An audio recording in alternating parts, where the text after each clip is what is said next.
আজি আমাৰ কামৰূপ জিলা ভিত্তিত যিখন মাধ্যমিক শিক্ষক কৰ্মচাৰী সন্থা আছে তাৰ দ্বিবাৰ্ষিক অধিৱেশন অনুষ্ঠিত কৰা হৈছে আমাৰ ইয়াতে মাধৱদেৱ হাইস্কুলত। প্ৰতি 2 বছৰৰ মূৰে মূৰে এই অধিৱেশনখন পতা হয় আৰু ইয়াত বিষয়ববীয়াসকল বাছনি কৰা হয়, পুৰণি কমিটি ভংগ কৰা হয় আৰু লগতে এই 2 বছৰত যিমানখিনি খৰচ হয় গোটেইখিনি হিচাপ নিকাচ ইয়াত দাখিল কৰা হয়। তাৰোপৰি আমাৰ শিক্ষকসকলৰ যিবিলাক অভাৱ অভিযোগ এই আটাইখিনি এই চেগতে আমাৰ যিটো অধিৱেশন ইয়াতে পৰ্যালোচনা কৰা হয় আৰু শিক্ষক কৰ্মচাৰীসকলৰ যিখিনি অসুবিধা ৰাইজৰ আগত অৱগত কৰা হয় আৰু চৰকাৰৰ ওচৰত এইটো দাখিল কৰা হয়। যিয়ে নহওক আমাৰ মাধৱদেৱ হাইস্কুলত এইবেলি আমাৰ সম্পাদক ডাঙৰীয়া নৱ কুমাৰে আমাৰ ইয়াতে অনুষ্ঠিত কৰাৰ কাৰণে মনস্থ কৰিছিল। সেই আৰু ময়ো অভ্যৰ্থনা কমিটিৰ সম্পাদক হিচাপে যত পৰনাস্তি চেষ্টা কৰিছোঁ এইখন যাতে অধিৱেশনখন সাফল্যমণ্ডিত কৰিব পাৰোঁ। অভিযোগ বহুতেই আছে, কাৰণ আপোনালোকে জানেই প্ৰতিখন স্কুলত এতিয়া আন্তঃগাঁথনি খুব বেছি ভাল নহয়। আমাৰ স্কুলত খৰালি মাহত বৰিয়া শুকান হৈ থাকে, বাৰিষা কাল পৰাৰ লগে লগে বানপানীৰ ভৰ্তি হৈ থাকে, কৃত্ৰিম বানপানী। ওচৰৰ যিখিনি পানী আছে গোটেইখিনি আমাৰ ফিল্ডখন ভৰ্তি হৈ যায়। সেইকাৰণে বহুত সমস্যা আছে।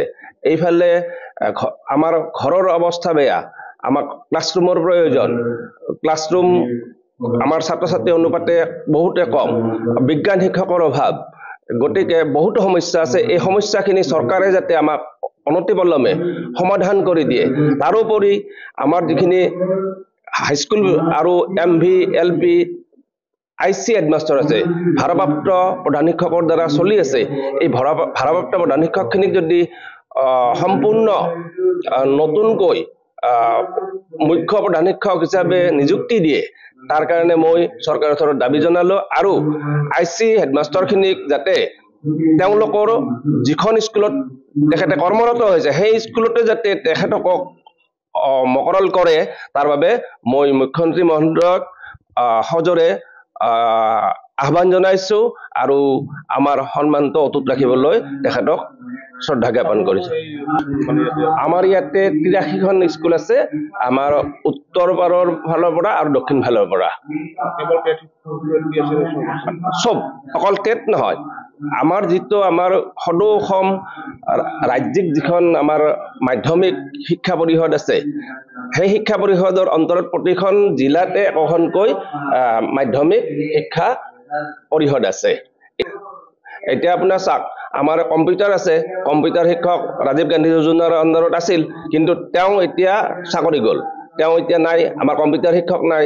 আমাৰ জেনেৰেল টিচাৰৰ দ্বাৰাই কম্পিউটাৰ কেতিয়াবা শিকাওঁ আৰু কম্পিউটাৰবিলাক নষ্ট হৈ গ'ল। স্মাৰ্ট ক্লাছৰ কাৰণে আমাক স্মাৰ্ট টিভি দিছে, কিন্তু স্মাৰ্ট টিভি দিলে কি হ'ব, আমাক উপযুক্ত ট্ৰেইনিং দিয়া নাই। ট্ৰেইনিং যদি পায়, প্ৰশিক্ষণ যদি পায়, তেতিয়াহ'লে আমাৰ শিক্ষকখিনি নিশ্চয় উপকৃত হ'ব। আৰু 4ৰ্থ শ্ৰেণীৰ কৰ্মচাৰী, আমাৰ স্কুলতে 3জন 4ৰ্থ শ্ৰেণীৰ কৰ্মচাৰীৰ পদ আছে, মাত্ৰ এজন হেৰিছে, 2জন খালী হৈ আছে। আনফালে বিজ্ঞান শিক্ষকৰ অভাৱ, বিজ্ঞান শিক্ষক নাই আমাৰ। তাৰ ফলত আমি বহুত কষ্ট পাইছোঁ, ছাত্ৰ ছাত্ৰীসকলক উপযুক্ত শিক্ষা দিব পৰা নাই।